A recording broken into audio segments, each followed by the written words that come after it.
Hello and a very lovely lovely good evening. तो बड़े start करेंगे इस पर्टिकुलर सेशन में इंडिया सीरीज में इंडिया एस वन। अब बड़े जहाँ तक इंडिया एस वन का सवाल है, ये एक simple account simple India S है। और आप मैंने पहले ही कहा है, जहाँ तक इंडिया एस का सवाल है, आपके लेवल पे अगर प्रैक्टिकल क्वेश्चन कोई पूछा जा सकता है इंडिया एस में से, तो वो एक तो इंडिया एस 2 में से पूछा जा सकता है या इंडिया एस 20 में से आपका पूछा जा सकता है, इज इंडिया एस 33 में से। Is it clear to you? ये दो ऐसे स्टैंडर्ड है जिसमें से छोटे प्रैक्टिकल्स आपसे पूछे जा सकते हैं, अदरवाइज मोस्टली आपको एमसीक्यूज पूछे जाएंगे। तो जहाँ तक इंडिया एस 1 का सवाल है, इंडिया एस 1 के अंदर हमें क्या मालूम होना चाहिए, let's have a look over here. But जहाँ तक इंडिया एस 1 का सवाल है, सबसे पहले तो इंडिया एस 1 का जो ऑब्जेक्टिव है वो क्या है। जैसे कि आप देख ही रहे हो, मैंने पहले पॉइंट में ऑब्जेक्टिव लिखा हुआ है। इंडिया एस 1 का ऑब्जेक्टिव ये है कि कोई भी एंटिटी जब अपनी जनरल पर्पस फाइनेंशियल स्टेटमेंट बनाती है, जनरल पर्पस फाइनेंशियल स्टेटमेंट का मतलब वही है जो नॉर्मली आप समझते हैं, यानी कि balance sheet, profit and loss account वगैरह, तो वो इस तरीके से प्रेजेंट होनी चाहिए। स्टैंडर्ड कहता है कि वो इस तरीके से प्रेजेंट होनी चाहिए कि हम उनका कंपैरिजन कर सकें।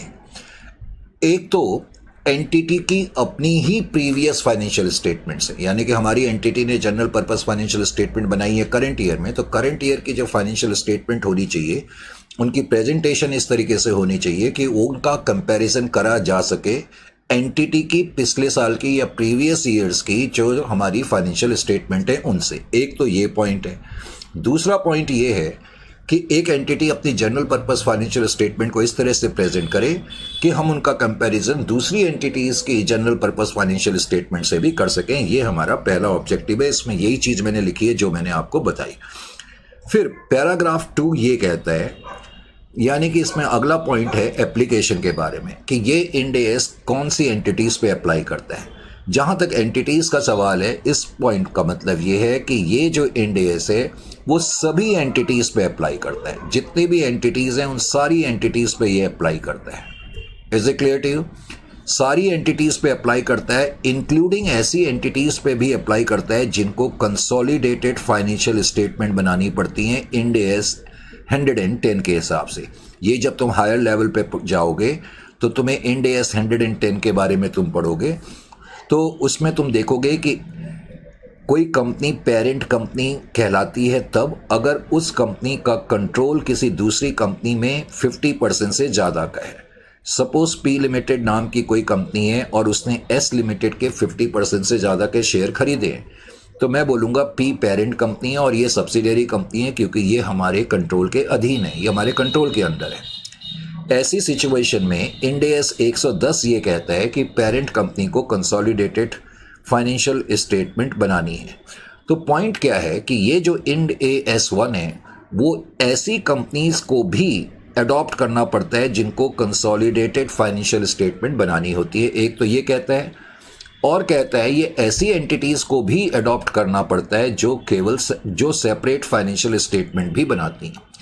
जैसे कि मैंने अभी कहा कि ये पेरेंट है और ये इसकी सब्सिडियरी है, तो ऐसी सिचुएशन में पेरेंट कंपनी एक तो अपनी पोजीशन को दिखाएगी।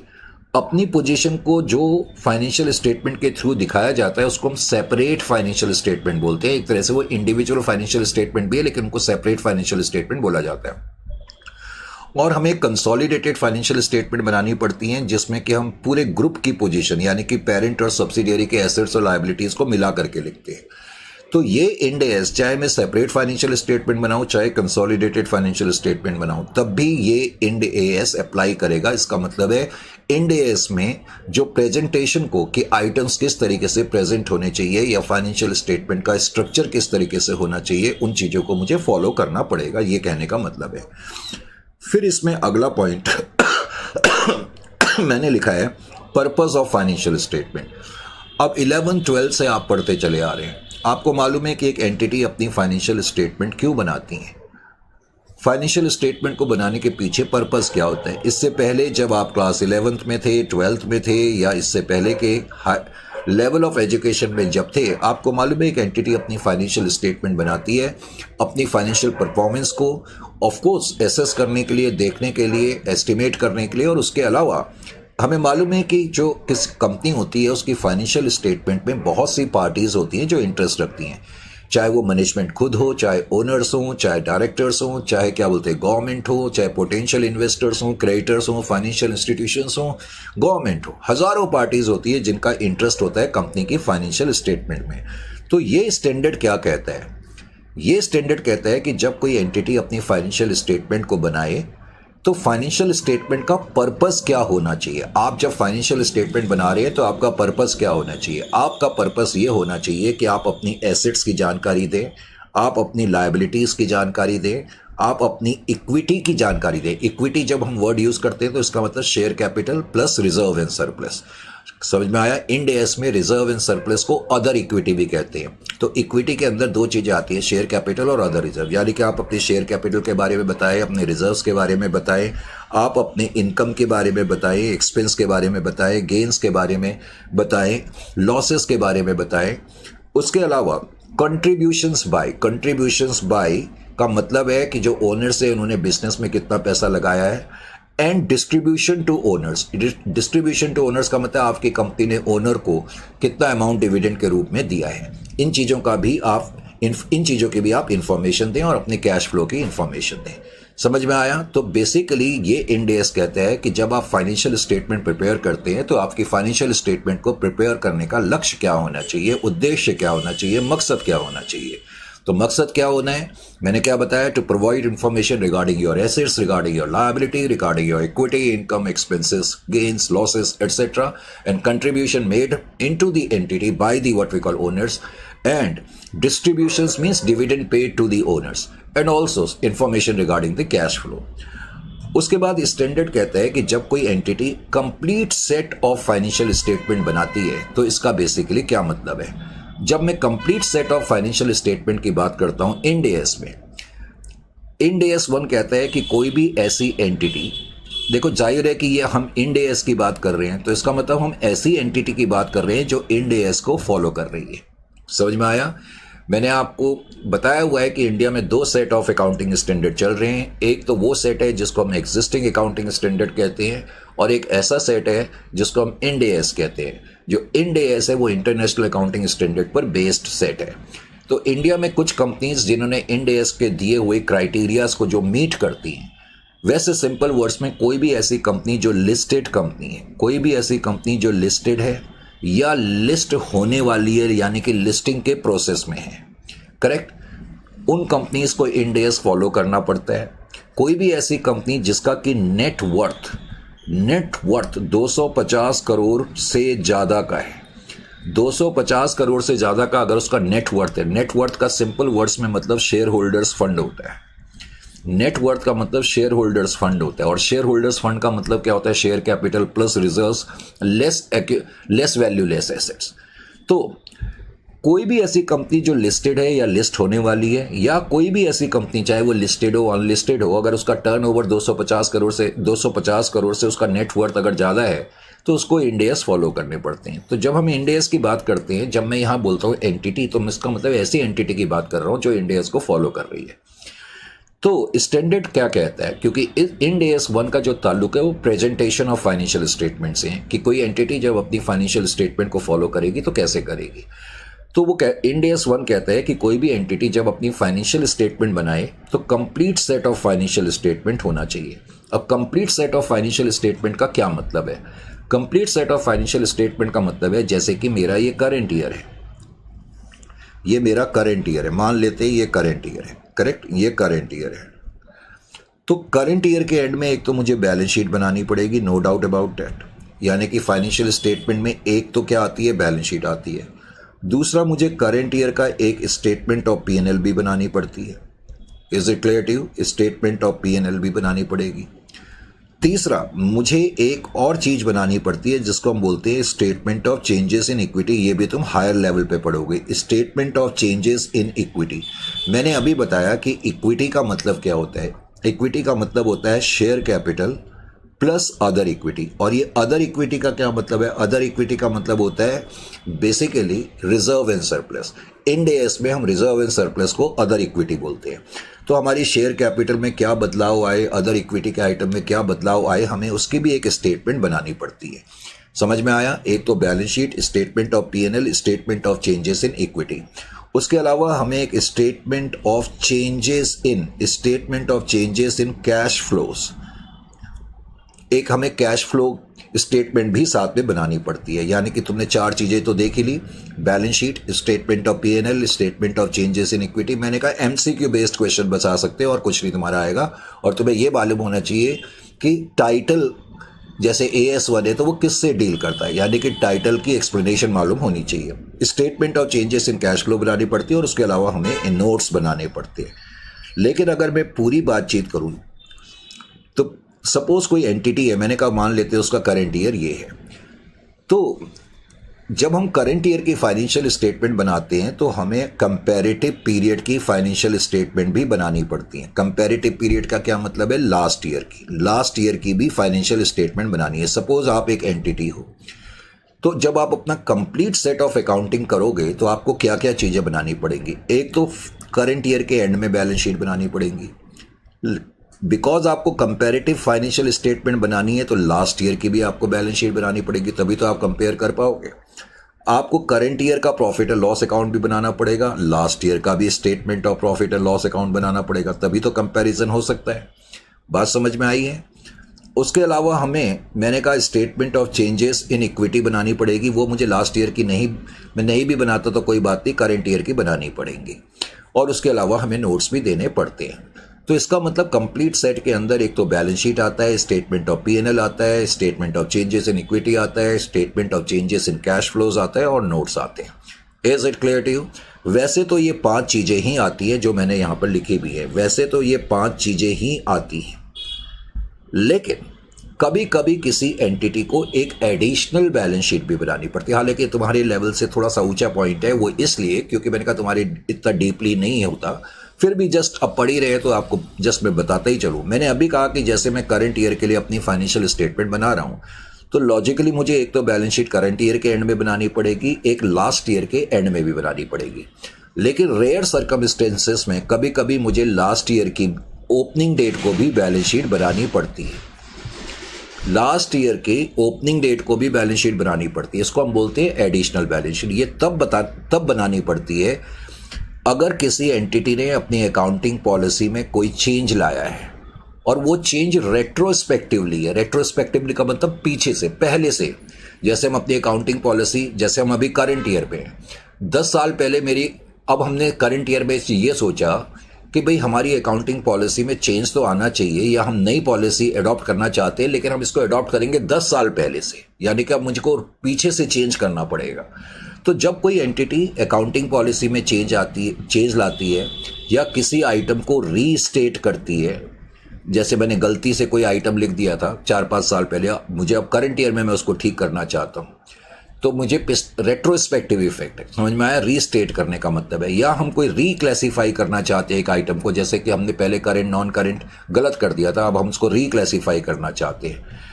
तो जब कोई एंटिटी अपनी अकाउंटिंग पॉलिसी में चेंज कर लाती है या किसी आइटम को रीस्टेट करती है या क्लासीफाई करती है रेट्रोस्पेक्टिवली, रेट्रोस्पेक्टिवली का मतलब है करंट में रह करके पास्ट की बात करना, समझ में आया? रेट्रोस्पेक्टिवली यानी कि पीछे से हम कोई चीज लाना चाहते हैं। तो ऐसी सिचुएशन में स्टैंडर्ड कहते हैं फिर आपको एडिशनल बैलेंस शीट भी बनानी पड़ेगी, जस्ट नॉलेज से के लिए। वैसे तो कंप्लीट सेट का मतलब वही है जो मैंने बताया। फिर स्टैंडर्ड आगे क्या कहता है, सिंगल स्टेटमेंट ऑफ प्रॉफिट और लॉस अकाउंट। इसका क्या मतलब है, अभी मैंने तुम्हें बताया इंडिया में जो ये नया सेट है जिसको हम इंड एएस बोलते हैं, और इंड एएस की फुल फॉर्म क्या है, ये तो शॉर्ट फॉर्म है ना इंड एएस, इसकी फुल फॉर्म है इंडियन अकाउंटिंग स्टैंडर्ड। तो जो इंड एएस है, मैंने अभी तुमसे कहा कि ये इंटरनेशनल अकाउंटिंग स्टैंडर्ड पर बेस्ड है, ये इंटरनेशनल स्टैंडर्ड्स पर बेस्ड है। बहुत से बच्चों को ये नहीं पता होता कि जो इंटरनेशनल स्टैंडर्ड होते हैं वो 2 तरीके के होते हैं। एक तो होता है इंटरनेशनल अकाउंटिंग स्टैंडर्ड। जो इंटरनेशनल स्टैंडर्ड होते हैं उसके अंदर भी 2 तरीके के स्टैंडर्ड है, एक IAS इंटरनेशनल अकाउंटिंग स्टैंडर्ड। इसीलिए जो इंडियन अकाउंटिंग स्टैंडर्ड है हमने उसकी शॉर्ट फॉर्म IAS नहीं रखी, क्योंकि IAS का मतलब होता है इंटरनेशनल अकाउंटिंग स्टैंडर्ड। तो इंडियन अकाउंटिंग स्टैंडर्ड को हम शॉर्ट में इंड एएस इसीलिए लिखते हैं। एनीवे, जो इंटरनेशनल स्टैंडर्ड है, मैंने कहा एक तो हम कहते हैं इंटरनेशनल अकाउंटिंग स्टैंडर्ड और एक होते हैं IFRS, इसका मतलब है इंटरनेशनल फाइनेंशियल रिपोर्टिंग स्टैंडर्ड। ये दोनों मिला करके ही इंटरनेशनल स्टैंडर्ड कहलाते हैं। और मैं तुम्हें बता चुका हूं कि इंडिया के जो ये नया सेट है इंड एस, ये इंटरनेशनल अकाउंटिंग स्टैंडर्ड पर बेस्ड है, यानी कि इन दोनों पर बेस्ड है। Is it clear to you? ये मैंने कहा। अब जो इंटरनेशनल स्टैंडर्ड्स हैं वो क्या कहते हैं? वो कहते हैं कि एंटिटीज जब प्रॉफिट एंड लॉस अकाउंट बनाए तो उसके लिए 2 स्टेटमेंट बनाए। इंटरनेशनल स्टैंडर्ड तो ये कहते हैं कि कोई भी एंटिटी जब अपना प्रॉफिट एंड लॉस कंप्यूट करे तो 2 स्टेटमेंट बनाए, एक तो स्टेटमेंट ऑफ पीएनएल और एक statement of other comprehensive income, इसको हम ओसीआई बोलते हैं, अदर कॉम्प्रिहेंसिव इनकम। यानी कि कुछ ऐसे आइटम होते हैं, लेकिन मैंने कहा ये अब तुम्हारे लेवल पे तो है नहीं, लेकिन तुम्हारे हाई लेवल पे जब तुम जाओगे तब तुम्हें पता लगेगा अदर कॉम्प्रिहेंसिव इनकम में हम क्या क्या आइटम लिखते हैं।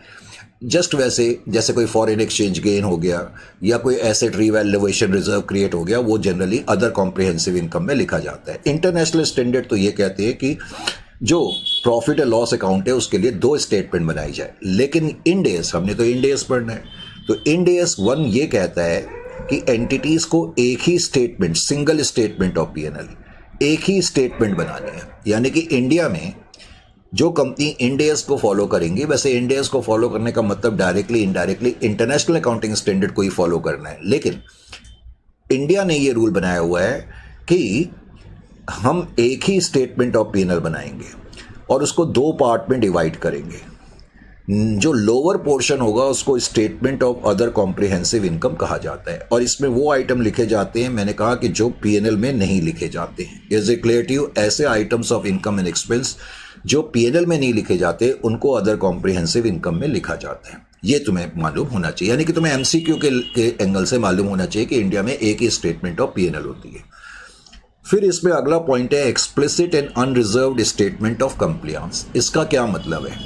स्टैंडर्ड ये कहता है कि जैसे कोई एंटिटी है, अब एक एंटिटी ने, ये एंटिटी है, इस एंटिटी ने करंट ईयर के लिए अपनी फाइनेंशियल स्टेटमेंट बना दी है, इसने अपनी फाइनेंशियल स्टेटमेंट बना दी है। तो स्टैंडर्ड कहता है, और मैंने तुम्हें बताया कि हम इंड एस की बात कर रहे हैं, तो हम मान के चल रहे हैं कि जो एंटिटी है वो इंड एस को फॉलो करती है। तो एंटिटी ने इंड एस अपना करके अपनी फाइनेंशियल स्टेटमेंट बना ली है, लेकिन इस एंटिटी की फाइनेंशियल स्टेटमेंट तभी माना जाएगा कि इंड एस के हिसाब से बनाई गई है, ये तभी माना जाएगा अगर डायरेक्टर्स ने एक नोट में ये चीज़ लिखी है। क्या चीज़ लिखी है? कि हमने इन फाइनेंशियल स्टेटमेंट को जो बनाया है वो बिना किसी दबाव के, अनरिजर्व्ड का मतलब है बिना किसी दबाव के बनाया है, और क्लियरली हम ये कहते हैं कि हमने इंड एस को कंप्लाई करा है। हमें नोट में ये देना पड़ता है कि हमारी जो ये फाइनेंशियल स्टेटमेंट है कंप्लाइंग टू इंड एस है, हर हम जो ये नोट लिख रहे हैं बिना किसी दबाव के लिख रहे हैं। इसीलिए स्टैंडर्ड ये कहता है कि एक एंटिटी की फाइनेंशियल स्टेटमेंट ऐसी हैं जो कि इंड एस के हिसाब से बनी है, तो वो तभी माना जाएगा कि इंड एस के हिसाब से बनी है जब उसमें एक नोट दिया होगा कि explicit and unreserved statement of such compliance in the note.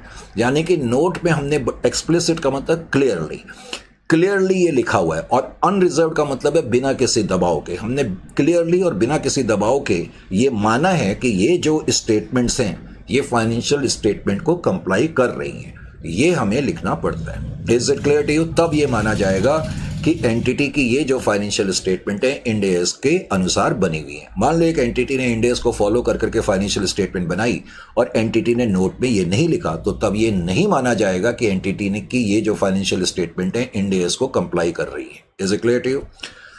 फिर स्टैंडर्ड कहता है presentation of true and fair view. Obviously जब हम अपनी फाइनेंशियल स्टेटमेंट बनाते हैं तो फाइनेंशियल स्टेटमेंट इस तरीके से बने कि वो हमारी कंसर्न की एंटिटी की पोजीशन को फेयर तरीके से दिखाएं और सच्चे तरीके से, ट्रूअर मैनर से दिखाएं।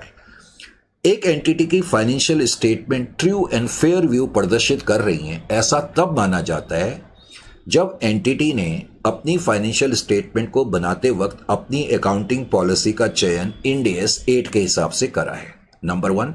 नंबर 2, एंटिटी की जो फाइनेंशियल स्टेटमेंट है वो रेलिवेंट है, रिलायबल है, कंपेरेबल है एंड अंडरस्टैंडेबल इंफॉर्मेशन उसमें है, यानी कि इन कैरेक्टरिस्टिक को पूरा कर रही है, और एंटिटी ने प्रॉपर डिस्क्लोजर्स दिए हुए। जब ये 3 चीज़ें किसी कंपनी की फाइनेंशियल स्टेटमेंट में मौजूद होती हैं तो तब ये माना जाता है कि एंटिटी की जो फाइनेंशियल स्टेटमेंट है वो ट्रू पिक्चर और फेयर पिक्चर को डेपिक्ट कर रही है एंटिटी की। करेक्ट, ये मालूम होना चाहिए। अब एक वर्ड है inappropriate policies. Inappropriate accounting policy का मतलब है, नाम से पता लग रहा है कि अकाउंटिंग पॉलिसी तो इनएप्रोप्रिएट है, यानी कि ये ठीक अकाउंटिंग पॉलिसी नहीं है। मान लेते हैं कि एक एंटिटी ने अपने स्टॉक को वैल्यू करा, और स्टॉक को वैल्यू करते हुए मान लेते हैं उन्होंने अपने स्टॉक को इस मेथड से वैल्यू करा, नीफो, नेक्स्ट इन फर्स्ट आउट। अब ये जो मेथड है स्टॉक को वैल्यू करने का, इंड एस प्रिस्क्राइब नहीं करता। समझ में आया? इंड एस तो यही कहता है भाई आपने फीफो मेथड से स्टॉक की वैल्यूएशन करनी है या वेटेड एवरेज से करनी है। इंड एस केवल इन दो मेथड्स की इजाजत देता है, लेकिन एंटिटी ने एक ऐसा मेथड अपनाया जो इंड एस जिसकी इजाजत नहीं देता, तो ये इनएप्रोप्रिएट अकाउंटिंग पॉलिसी मानी जाएगी। अब कंपनी ने मान लेते हैं स्टॉक का वैल्यूएशन एक ऐसे मेथड से करा जो इंड एस इजाजत नहीं देता, और बाद में एंटिटी ने नोट में लिख दिया कि भाई हमने स्टॉक को नीफो के हिसाब से वैल्यू करा है। तो सिर्फ नोट में ये कह देना कि हमने स्टॉक वैल्यूएशन के लिए एक ऐसा मेथड अपनाया है लॉजिकली जिसकी इजाजत इंड एस नहीं देता, हमने तो अपनी तरफ से नोट भी लिख दिया, तो सिर्फ नोट में कह देने से ये गलती नहीं सुधर जाएगी। समझ में आया कहने का? तो इंड एस क्या कहता है कि आपने गलत अकाउंटिंग पॉलिसी अपनाई और उसके बारे में बकायदा आपने नोट भी लिख दिया, तो इसका यह मतलब नहीं है कि आपकी फाइनेंशियल स्टेटमेंट ठीक हो गई। आपको इसको ठीक तरीके से ही लिखना पड़ेगा। Is it clear? फिर पॉइंट नंबर 10 में क्या है, departure from requirements of an Ind AS क्या परमिसिबल है। वैसे तो इंड एस के अंदर जो गाइडलाइंस दिए हैं हमें उनको फॉलो करना ही पड़ता है, हमें फॉलो करना ही पड़ता है। लेकिन कभी कभी मान लेते कोई एंटिटी है वो अपनी अकाउंटिंग कर रही है, अब एंटिटी को ये लग रहा है कि हमने किसी आइटम की वैल्यूएशन या मेजरमेंट करनी है, तो एंटिटी को ये लग रहा है कि अगर हम इस आइटम को इंड एस के अनुसार या इंड एस की गाइडलाइंस के अनुसार मेजर करेंगे या रिकॉग्नाइज करेंगे तो शायद हम ट्रू या फेयर तरीके से इस आइटम को रिफ्लेक्ट नहीं कर पाएंगे। तो तब एंटिटी ने क्या करा, एंटिटी ने इंड एस में जो दी हुई थी गाइडलाइन उससे एंटिटी डिविएट हो गई और एंटिटी ने इसको किसी दूसरे तरीके से वैल्यू करा। लेकिन एंटिटी ने अब की बार नोट में इसका रीजन ये लिखा कि अगर हम इसको इंड एस के हिसाब से वैल्यू करते तो हम ट्रू और फेयर तरीके से इसको रिफ्लेक्ट नहीं कर सकते थे, इसलिए हमने ऐसा करा। तो ऐसी सिचुएशन में आप इंड एस से डिपार्ट कर सकते हैं, लेकिन जब आप डिपार्ट मतलब अलग हो सकते हैं, और ऐसी सिचुएशन में आपको एक नोट देना पड़ेगा। Is a clarity? यहाँ पर रीजंस भी देने पड़ेंगे और नोट्स भी देना पड़ेगा। जो ये केस स्टडी है, मैंने कहा तुम्हारे लेवल पे इस पर्टिकुलर चैप्टर में से कोई केस स्टडी के चांसेस नहीं है आने के, लेकिन जस्ट मैंने इस केस स्टडी में क्या लिखा है मैं आपको ऐसे ही बता देता हूँ। वो कह रहा है कोई एंटिटी है G1 नाम की, G1 नाम की कोई एंटिटी है, करेक्ट। अब वो कह रहा है उस एंटिटी ने अपनी फाइनेंशियल स्टेटमेंट बनाई है, और फाइनेंशियल स्टेटमेंट बनाने के बाद उन्होंने नोट में लिख भी दिया है कि हमने इनको बड़े क्लियर तरीके से इंड एस फॉलो करते हुए बनाया है और बिना किसी दबाव के बनाया, यानी कि नोट भी दे दिए हैं। अब ऑडिटर ने जब इनकी फाइनेंशियल स्टेटमेंट को चेक करा, तो किसी पर्टिकुलर पॉइंट में ऑडिटर को लगा कि ये इंड एस की दी हुई बातों को फॉलो नहीं कर रहा है। तो ऑडिटर जब चेक करता है, ऑडिट करता है, और उसको कोई बात थोड़ी सी अजीब सी लगती है या अकाउंटिंग कन्फर्मिटी के हिसाब से नहीं लगती, तो वो उसको मार्क करता है। इसको हम अकाउंटिंग लैंग्वेज में बोलते हैं वो अपनी रिपोर्ट को क्वालिफाई कर रहा है। समझ में आया? यानी कि जहां उसको डाउट होता है तो वो उसको मार्क कर देता है, जिसको हम अकाउंट्स में बोलते हैं वो क्वालिफाई कर रहा है, तो उसने उस पॉइंट को क्वालिफाई कर दिया। तो क्या ये माना जाए कि ये जो फाइनेंशियल स्टेटमेंट है इंड एस को फॉलो नहीं कर रही? तो आंसर होगा कि ये माना जाएगा कि ये स्टेटमेंट फाइनेंशियल स्टेटमेंट को फॉलो कर रही है, बावजूद इसके कि ऑडिटर ने ये नोट दिया हुआ है कि इसके अंदर कोई पॉइंट है जो इंड एस के हिसाब से नहीं है। उसके बावजूद भी ये माना जाएगा कि ये फाइनेंशियल स्टेटमेंट जो है इंड एस को फॉलो कर रही है, क्योंकि बाकायदा उसमें नोट लिखा हुआ है। Is it clear to you? अच्छा जी। उसके बाद स्टैंडर्ड गोइंग कंसर्न के बारे में बताता है, तो ये पॉइंट भी मैं तुम्हें बता ही चुका हूँ। जब हम अपनी फाइनेंशियल स्टेटमेंट को बनाते हैं तो ये मानते हुए बनाते हैं कि हमारी एंटिटी एक गोइंग कंसर्न है, लेकिन अगर हमें कभी थोड़ा डाउट होता है कि हमारी एंटिटी गोइंग कंसर्न नहीं है, तो उस केस में कंपनी के जो डायरेक्टर्स या मैनेजमेंट हैं उनको एक असेसमेंट करना पड़ेगा, और अगर असेसमेंट पे उनको लगता है कि हमारी एंटिटी गोइंग कंसर्न नहीं है, तो फिर जब वो अपनी अकाउंटिंग करेगी तो गोइंग कंसर्न की एजम्पशन को ना मानते हुए करेगी, गोइंग कंसर्न की एजम्पशन को ना मानते हुए करेगी। ऐसी सिचुएशन में जितने भी एसेट्स और लायबिलिटीज़ हैं हम उनको बैलेंस शीट में नेट रियलाइजेबल वैल्यू पर दिखाएंगे। Correct, number 1। नंबर 2, और बाकायदा हमें एक नोट भी देना पड़ेगा। बस इतना सा पॉइंट आपको मालूम होना चाहिए। ये सब वही पॉइंट्स हैं। Accrual basis of accounting standard ये कहता है कि जब आप अपनी अकाउंटिंग करें तो आप एक्रूअल बेसिस के हिसाब से करें। करेक्ट, हमेशा वही करें। वो एक अलग मैटर है जहां हमें सिर्फ कैश की ही जरूरत पड़ती है। आई मीन टू से, जैसे कि कैश फ्लो स्टेटमेंट है, कैश फ्लो स्टेटमेंट पे तो on the basis of cash system बनानी पड़ती है ना। तो स्टैंडर्ड क्या कहता है कि हम जब अपनी फाइनेंशियल स्टेटमेंट बनाएं तो एक्रूअल सिस्टम को के हिसाब से बनाएं, एक्रूअल सिस्टम के हिसाब से बनाएं। केवल ऐसी सिचुएशन में जहां की सिर्फ कैश फ्लो की जरूरत पड़ रही है, क्योंकि जहां कैश फ्लो की जरूरत पड़ रही है वहां हमें कैश सिस्टम बनाना पड़ेगा।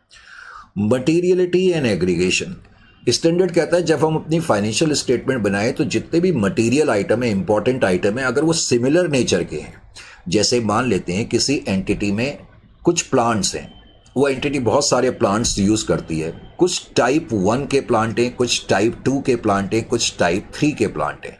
तो जितने भी प्लांट टाइप 1 के हैं कंपनी उनको इकट्ठा एग्रीगेट कर करके फाइनेंशियल स्टेटमेंट में दिखा सकती है। जितने भी टाइप 2 के प्लांट हैं उनको भी इकट्ठा कर करके अपनी फाइनेंशियल स्टेटमेंट में दिखा सकती है। कहने का मतलब जो भी सिग्निफिकेंट आइटम है अगर वो सिमिलर नेचर के हैं तो उनको एग्रीगेट कर करके दिखाया जा सकता है। ऑफसेटिंग, ऑफसेटिंग का मतलब स्टैंडर्ड ये कहता है कि जब हम अपनी फाइनेंशियल स्टेटमेंट बनाएं तो हम एक पर्टिकुलर एसेट में से कोई पर्टिकुलर लायबिलिटी माइनस कर करके ना दिखाएं। स्टैंडर्ड ये कहता है। करेक्ट, एंटिटी को एक दूसरे से ऑफसेट या नेट ऑफ नहीं करना चाहिए जब तक कि कोई इंड एस इसकी इजाजत ना दे। करेक्ट, लेकिन ध्यान ये भी रखना है, स्टैंडर्ड आगे ये भी बताता है अकाउंट्स में कई एसेट्स ऐसे होते हैं जिसमें से हम प्रोविजन, जैसे कि डेटर्स में से provision for doubtful debts minus करके दिखाते हैं। जब हम एसेट्स में से provision for doubtful debts minus कर करके दिखाते हैं तो ये कोई नेट ऑफ नहीं कर रहे, ये नेट ऑफ या सेट ऑफ नहीं है या ऑफसेटिंग नहीं है। समझ में आया? इसी तरह से जैसे स्टॉक है, एक कंपनी ने स्टॉक, हमें मालूम है कि स्टॉक की वैल्यू डिक्लाइन होती रहती है, समय के साथ स्टॉक ऑब्सोलीट हो जाता है। ऑब्सोलीट का मतलब होता है आउटडेटेड होना, ऑब्सोलीट हो जाता है। तो कई कंपनी ऑब्सोलीट प्रोविजन बना देती हैं, नेट पर दिखा देती हैं। तो हम स्टॉक या एसेट को जब नेट पे दिखाते हैं तो वो नेट ऑफ नहीं है। नेट ऑफ का मतलब होता है एक आइटम को दूसरे आइटम के अगेंस्ट सेट ऑफ करना। Is it clear to you और नॉट? समझ में आया कि नहीं? तो स्टैंडर्ड ये कहता है जहां तक हो सके ऑफसेट नहीं करना है, लेकिन अकाउंट्स में कुछ चीजें ऐसी हैं जो नेट बेसिस पर दिखाई जाती हैं लेकिन वो ऑफसेट नहीं है। जैसे मैंने आपको ये एग्जांपल दिया। अब मान लेते हैं एक केस स्टडी में मैंने ये दिया हुआ है, मैं ऐसे ही आपको बता रहा हूं कि कोई कंपनी है वो एजेंट के रूप में काम करती है। मान लेते हैं कुछ ऑर्गेनाइजेशंस के लिए वो एजेंट का काम करती है, तो जाहिर है इनको कमीशन रिसीव होता है, तो इनको कमीशन रिसीव होता है। मान लेते हैं इनको इस साल 10 लाख रुपए का कमीशन मिला, जो हमारी कंपनी है वो एजेंट के रूप में काम कर रही है, तो हमें कमीशन मिलता है। और हमारी कंपनी ने जो एजेंट के रूप में काम कर रही है उसने कुछ आगे सब एजेंट्स रखे हुए हैं। सब एजेंट्स रखे हुए हैं, क्या रखे हैं? सब एजेंट्स। तो जब हमने सब एजेंट्स रखे हुए हैं तो उनको हमें कमीशन देना पड़ेगा। मान लेते हैं लास्ट ईयर हमें 10 लाख का कमीशन मिला और हमने 7 लाख का कमीशन दिया।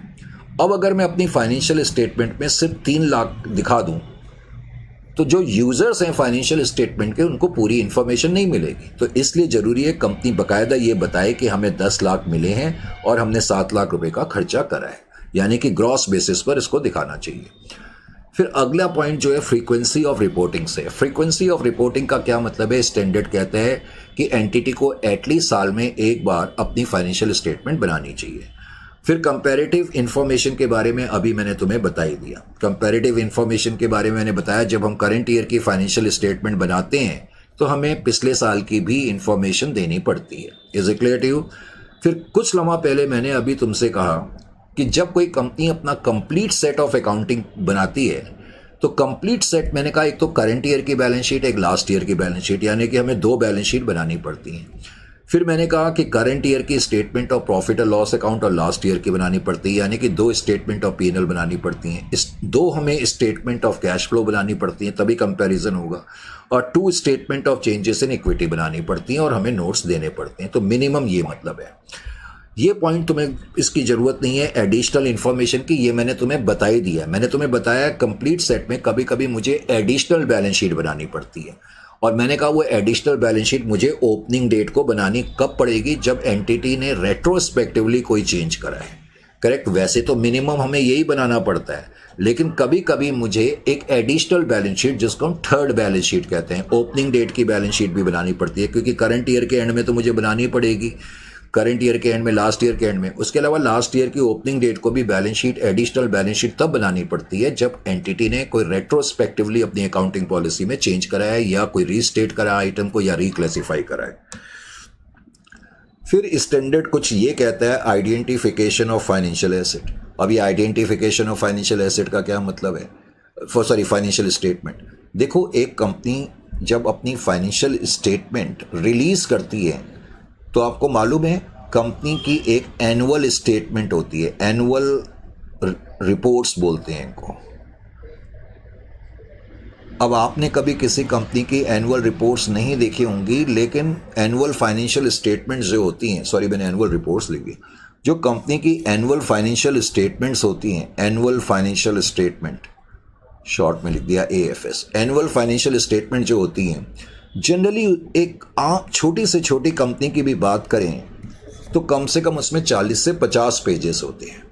आजकल कंपनी बहुत चीज़ों के बारे में लिखते हैं। जब कंपनी की ये बुकलेट जैसी आती है, अगर आपके मम्मी पापा में से किसी ने शेयर्स वगैरह खरीदे होंगे तो आप देखना कि उनको साल में एक बार कंपनी की तरफ से एक एनुअल फाइनेंशियल स्टेटमेंट आती है, जिस कंपनी के उन्होंने शेयर खरीदे होते हैं। क्योंकि उन्होंने शेयर खरीदे तो वो कंपनी के ओनर हैं, इसलिए उनके पास कंपनी जो है अपनी एनुअल फाइनेंशियल स्टेटमेंट भेजती है। और एनुअल फाइनेंशियल स्टेटमेंट किसी में 20, किसी में 30, किसी में 40-50 पेजेस ऑन एन एवरेज इतने होते हैं। अब मैं किसी कंपनी के एनुअल फाइनेंशियल स्टेटमेंट बुकलेट को देख रहा हूँ तो पता लग रहा है मेरे को ढूंढने में ही वक्त लग गया कि इसमें से फाइनेंशियल स्टेटमेंट कौन सी है। फाइनेंशियल स्टेटमेंट का मतलब वही जो मैंने अभी बताया, complete set of account, balance sheet, statement of P&L। तो इसका मतलब ये स्टैंडर्ड कहता है कि जो आपकी फाइनेंशियल स्टेटमेंट आपने रिलीज करी है अपनी एनुअल फाइनेंशियल स्टेटमेंट के थ्रू या किसी और के थ्रू, तो वो क्लियरली आइडेंटिफाइबल होनी चाहिए, ताकि लोगों को आपकी परफॉर्मेंस को परखने में, देखने में, समझने में कोई मुश्किलात ना आए। Current and non current asset standard ये भी कहते हैं कि एंटिटी जब अपनी बैलेंस शीट बनाए तो आइटम्स को करंट नॉन करंट के रूप में लिखें। करेक्ट। अब करंट एसेट्स क्या होते हैं ये आपको मालूम तो है, लेकिन फिर भी थोड़ा सा बताने के लिए, देखो करंट एसेट क्या होते हैं ये ध्यान से समझना है। बहुत से बच्चों के दिमाग में पता है क्या आता है कि करंट एसेट, क्योंकि आप लोगों ने यही पढ़ा है कि कोई भी ऐसा एसेट जो 12 महीने के अंदर अंदर कैश में तब्दील हो जाएगा, क्योंकि हमें 11th-12th में ये पढ़ा दिया जाता है, यही पढ़ाया जाता है ना, कि कोई भी ऐसा एसेट जो 12 महीने के अंदर अंदर रियलाइज हो जाएगा। लेकिन ये 12 महीने का कॉन्सेप्ट कुछ खास नहीं है अब इस लेवल पे। जैसे कि मान लेते हैं कोई रियल एस्टेट सेक्टर की कंपनी है और रियल एस्टेट सेक्टर की कोई कंपनी है। अब रियल एस्टेट की ये कंपनी है तो इसका मतलब ये क्या बनाती है, ये हाउसिंग वगैरह बनाती है। करेक्ट। ये हाउसिंग सोसाइटी वगैरह बनाती है, घर वगैरह बनाती है। यानी कि हाउसिंग सोसाइटी या हाउसेस वगैरह बनाने के लिए इनको रॉ मटेरियल खरीदना पड़ता है, दुनिया भर की चीज़ें खरीदनी पड़ती है। फिर ये हाउस को कंस्ट्रक्ट करते हैं या सोसाइटी कंस्ट्रक्ट करते हैं, फिर उस हाउस को ये बेचेंगे, सेल करेंगे।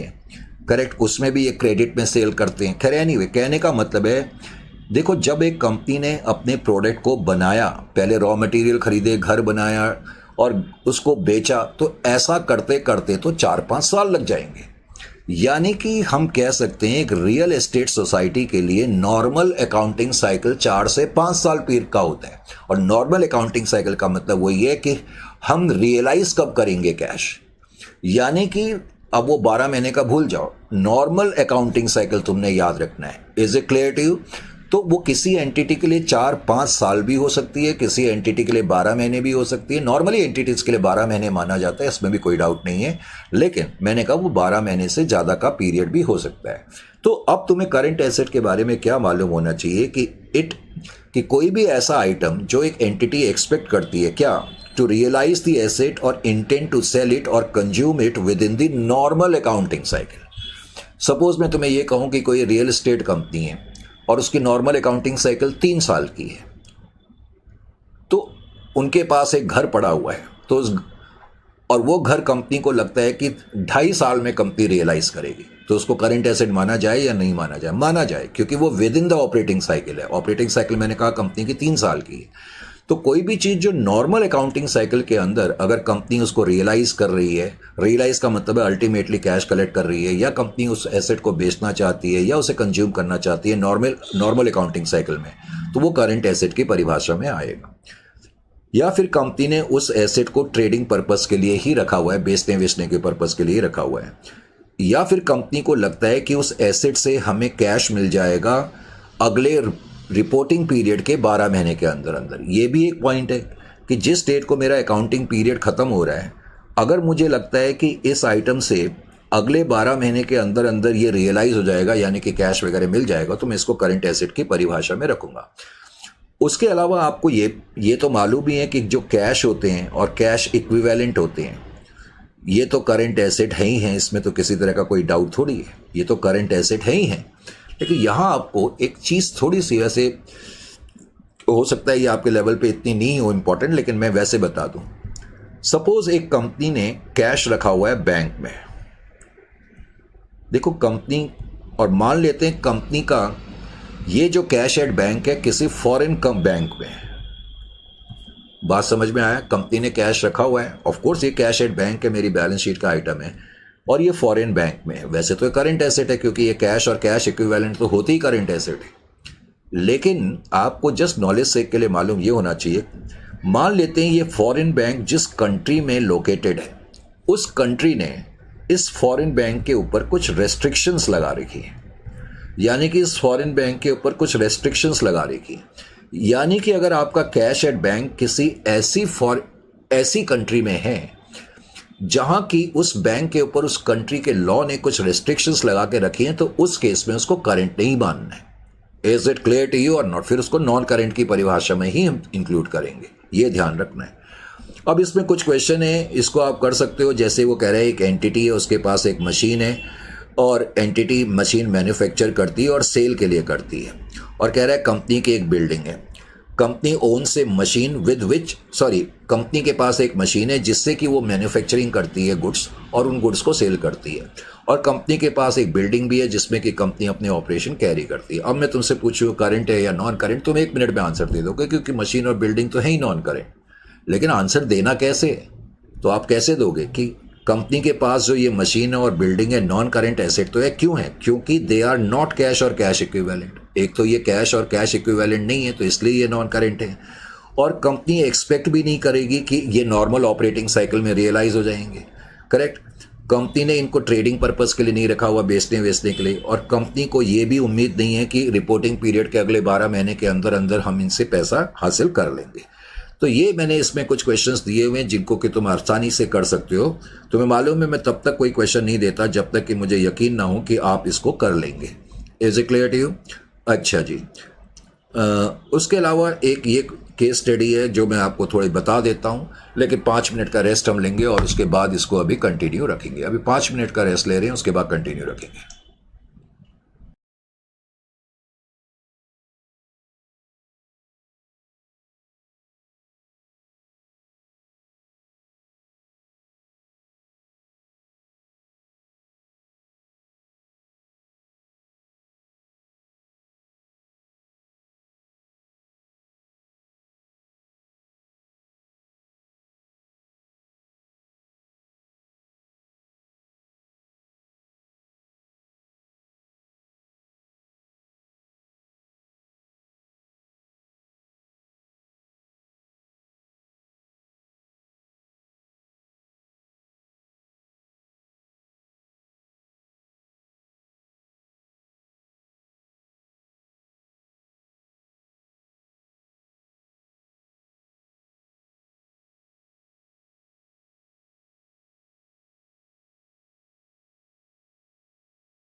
So welcome again.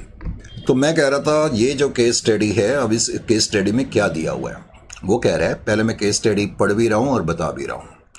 वो कह रहा है 1 अप्रैल 2022 को कोई कंपनी है या कोई एंटिटी है, उस एंटिटी ने 15 लाख रुपए के अपने सरप्लस फंड्स कॉरपोरेट बॉन्ड्स में इन्वेस्ट करे।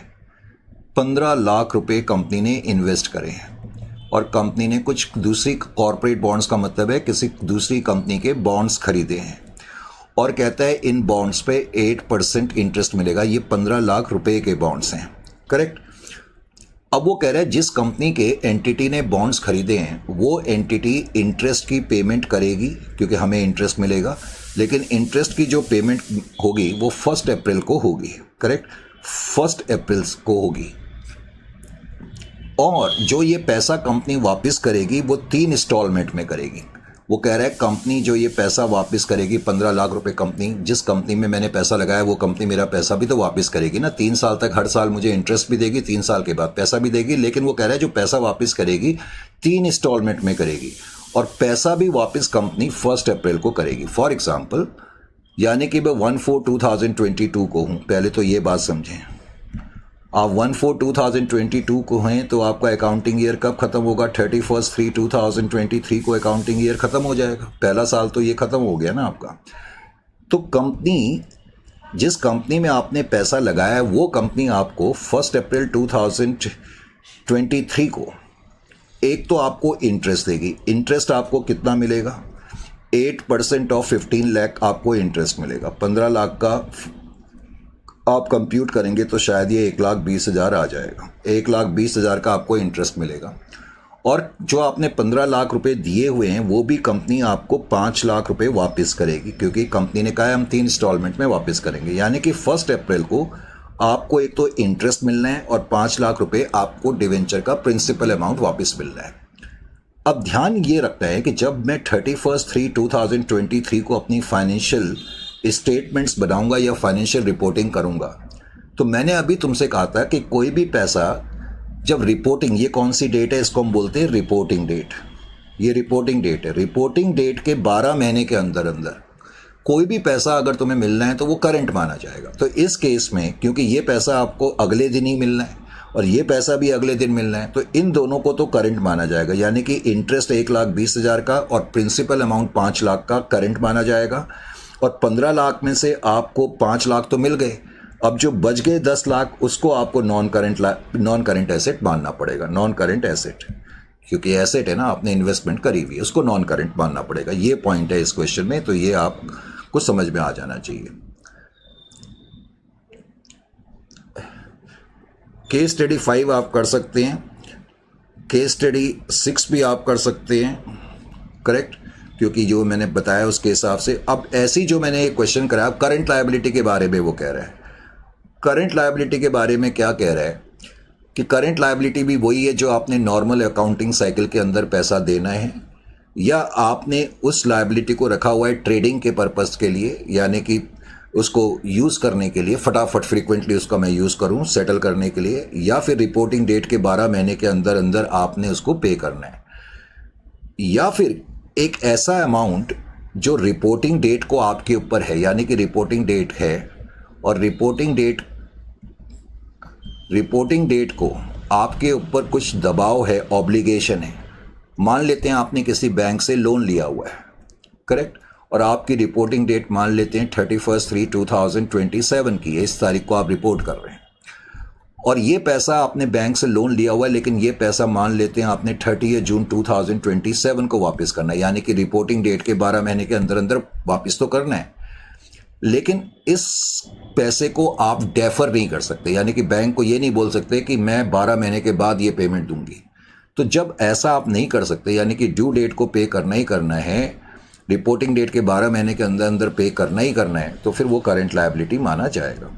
अब ये जो क्वेश्चन है ये वैसा ही क्वेश्चन है जो अभी मैंने तुम्हें कराया, बस फ़र्क क्या है कि वहाँ हमने इन्वेस्ट करा था, यहाँ हमारी कंपनी में इन्वेस्ट हुआ है। अब की बार क्या सिचुएशन है, केस स्टडी जो 7 दी हुई है, थोड़ी नंबरिंग थोड़ी सी सीरियलिंग नहीं है, कोई बात नहीं। 1/4/2023 को वो कह रहा है हमारी एंटिटी ने वो कह रहा है कि 1 लाख बॉन्ड्स इशू करे हुए हैं और जो बॉन्ड है वो 10 रुपये का एक बॉन्ड है, यानी कि टोटल 10 लाख रुपए के बॉन्ड्स हमारी कंपनी ने इशू करें। अब की बार हमारी कंपनी ने इशू करें हैं तो हमारे लिए ये लायबिलिटी है ना, और हमें इंटरेस्ट देना पड़ेगा। और वो कहता है कि इन पे 8% के हिसाब से इंटरेस्ट देना पड़ेगा और इंटरेस्ट की जो पेमेंट होगी वो 1/4/2000 यानी कि 1 अप्रैल को पेमेंट करी जाएगी, इंटरेस्ट की पेमेंट करी जाएगी। और जो ये 10 लाख रुपए हैं उसके बारे में क्वेश्चन में लिखा है कि कंपनी ये कह रही है कि हम हर साल 10,000 बॉन्ड्स वापस करेंगे। 1 अप्रैल को हम हर साल 10,000 बॉन्ड्स वापस करेंगे। टोटल 1 लाख बॉन्ड्स हैं और एक बॉन्ड 10 रुपए का है, इसका मतलब हर साल हम प्रिंसिपल का 1 लाख रुपए वापस करेंगे।